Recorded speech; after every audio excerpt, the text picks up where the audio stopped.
The Yellow Dress Chapter 1. The Grey Room. Dianna Cooper's world was the color of wet cement. Each morning, she woke to the same oppressive grayness that seeped through her bedroom window, a mirror of the fog that clung to her mind. Her days felt like wading through thick mud, each step a struggle, each breath heavy with unspoken sorrows. Like the lyrics of the old song her grandmother used to sing, tomorrow, echoed in her head, a fragile promise in the face of overwhelming gloom. Dianna was a successful architect, her designs sleek and modern, yet her own life felt like a crumbling edifice. She'd built walls around her heart, brick by painful brick, until she was encased in a fortress of solitude. The vibrant, laughing Dianna had retreated, replaced by a shell of a person going through the motions. Today, the grayness felt particularly heavy. A deadline loomed, a presentation to a room full of judgmental eyes. The thought sent a shiver of anxiety down her spine. Her hands trembled as she sketched, the lines on her paper mirroring the jagged edges of her emotions. Stuck in a day that's gray and lonely, the song whispered in her thoughts, a haunting melody.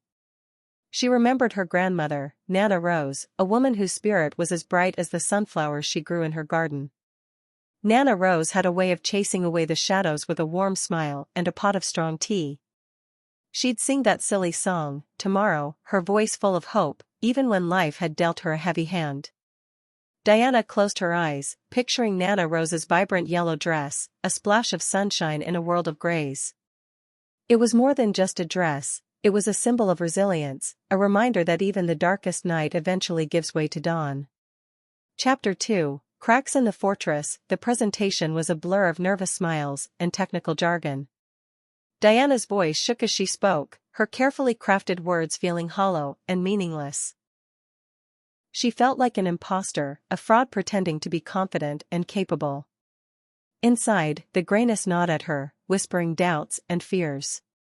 Afterwards, her boss, Mr. Harding, a man whose face always seemed to be etched in stone, offered a rare compliment. "Good work, Dianna," he said, a flicker of something akin to warmth in his eyes. The praise, though fleeting, was a tiny crack in the fortress walls around Diana's heart. It was a sliver of light piercing through the gloom. Maybe, just maybe, she wasn't as broken as she thought. That evening, Dianna found herself drawn to the attic, a place she hadn't visited in years. Dust motes danced in the single ray of sunlight that streamed through the grimy window, illuminating forgotten treasures. And there, tucked away in a cedar chest, was Nana Rose's yellow dress. Holding the dress felt like holding a piece of sunshine. The vibrant fabric seemed to hum with a forgotten energy. As she carefully unfolded it, a wave of memories washed over her, Nana Rose's laughter, the smell of her lemon cookies, the warmth of her hugs. Chapter 3. The Yellow Dress and the Sun. Dianna decided to wear the yellow dress to the annual Architects' Gala. It was a bold move, a declaration that she was ready to step out of the shadows and embrace the light. As she slipped the dress on, she felt a shift within her. It was as if Nana Rose's spirit was with her, whispering words of encouragement. The gala was a sea of black and gray, a stark contrast to the vibrant yellow of Diana's dress. Heads turned as she walked in, some curious, others judgmental. But Dianna didn't care. For the first time in a long time, she felt like herself.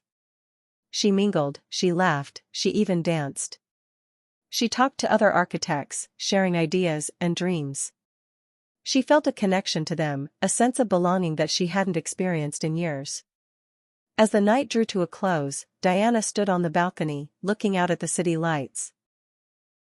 The grayness was still there, but it didn't feel as oppressive.